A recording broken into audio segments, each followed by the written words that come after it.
driver shortage video, if there is one. Driver shortage, that is. There's no what do you call it? There's no when there's a driver shortage. When there's no empty shelves and all that. Yeah. How about? Well, there's a reason why that happens. Because what happens is, if it doesn't arrive to the RDCs have been difficult in receiving deliveries for donkey years. What they have. Let's just see. This is it. As I've been a counterbalance truck, I've been a warehouse picker on a lollop truck in a warehouse in a big supermarket RDC, right? Busy one, right? So the process, right? Yeah, is you're picking the warehouse, right? Or the picking, right? You can picking. It can all go pear-shaped, right? In a warehouse. I've seen pallets falling out of the sky, out of six racking, right? Yeah. Pallet fell out of the sky. How? No one is in a supermarket. I do say years ago, many years ago. How no one died, I don't know, because it was almost like a shift change. It fell out, smash, glass. Lucky, very lucky. But the I've done marshalling the goods. This is RDC, right? So if I talk about driver shortage supermarkets at the moment, and drivers and whatever, I've pretty much done most of it. I was marshalling cages when you get like a sortation thing, yeah. So some RDCs do picking on lollops, and some just pick it from the racks. Used to have conveyor belts in them, so you just pick it straight off the thing, straight onto the conveyor belt. To actually put it into pallets, you just put it onto a conveyor belt, put your label or sticker on it. Back in the day, job done. And it goes through and it's scanned away, and it comes through and it comes down a chute, right, yeah, into the trailer. It used to come down a chute and on like a and a person packs that particular store, all of that store. Comes down off a chute, down a conveyor belt into the person stacks it into cages, right? And then they actually just put that store number on it, and then the person just loads that onto the truck, right? Onto the supermarket truck, 40-foot trailer, right? So I've done that. I've done the marshalling from that conveyor belt thing to the truck, right? Done that. Load the truck, put the bars in, all that, yeah. Goods out, right? I've done the packing of the products put onto the conveyor belt, right? That goes onto the conveyor belt. That goes onto the carousel, right? Down the chute. Right? I've done all that, right? Then I've done the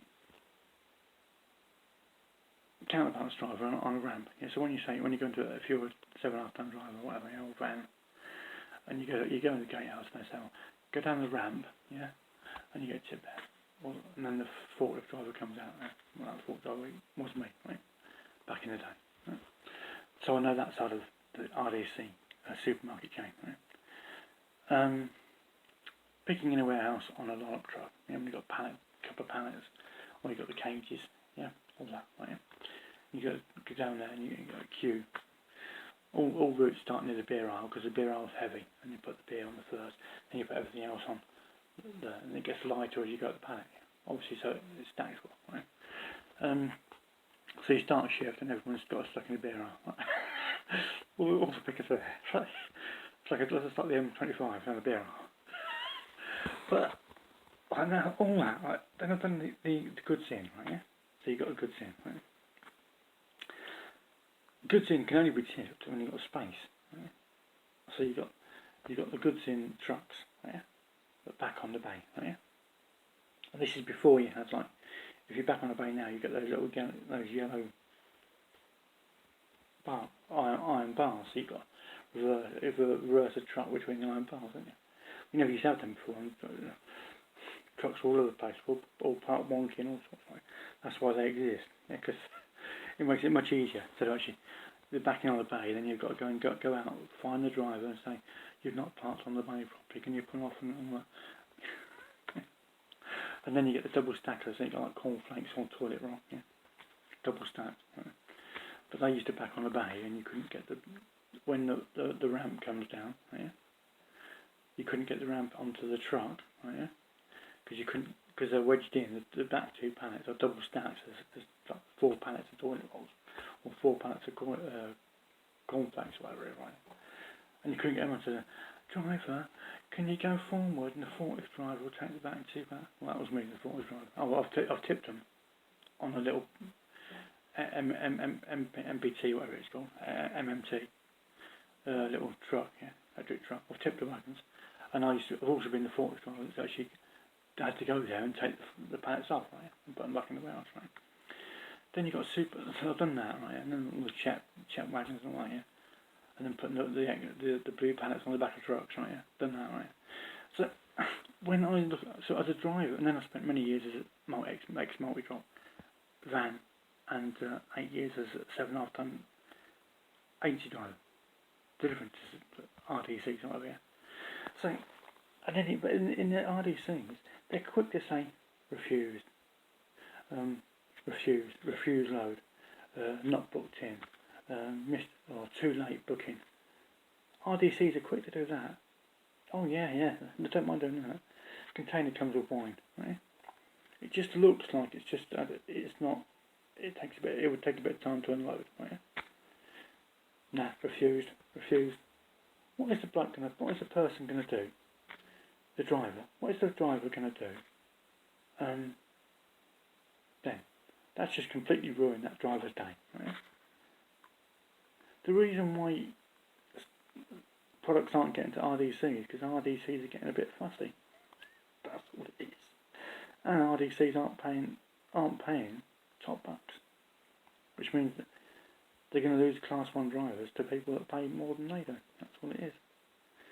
They want a perfect driver CPC, or ADR, or whatever it is, or and you drive a CPC and your Class 1 licence. The driver's got to pay for all that. And if you're on agency, you've got to pay for all your PPE yourself. So if you're just normal, not limited, if you're on normal, you've got to pay for that as well. It's when you keep a driver on an RDC for 2 hours, 2-3 hours, you're wasting that driver's time, which is wasting that driver's day, because then he may have to have a night out stuck in a truck in a lay-by somewhere because he's been held for too long on an RDC loading dock. Who wants it? That driver could have had plans that evening to go do this, that or the other when they finish work. But they can't, because an RDC is kept on waiting for hours, right? Or a supplier going to an RDC has kept them waiting, not loading their trailer, which means they've missed their booking at the RDC supermarket, who have then actually turned them away or refused to load. Right? RDCs only have themselves to blame for the problems that they can't get products to the shelves.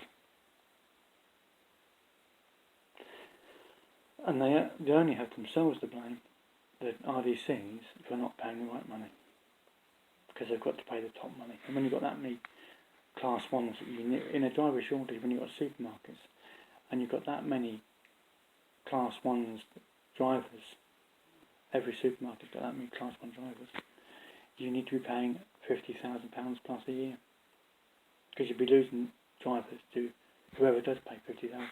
The person that pays the most money gets the best drivers. Easy, isn't it? So there's not a driver shortage. It's just basically there's jobs now. You can look on Indeed now. The job website. Look on Indeed. Type driver. Press search. Easy. People still think they can get a van driver for £9 an hour. They've got no chance. No chance. Then it's a driver shortage. No, it's not. You don't want to pay the money. That's short. It's not. A driver shortage is not because of companies don't want to pay the money. You can't get a driver for £9 an hour when they can earn 15 quid an hour and 20 quid an hour to get the Class 1. You've got no chance of getting a driver paying £9 an hour, £8.91 an hour. No chance of getting drivers. £10 an hour, no chance.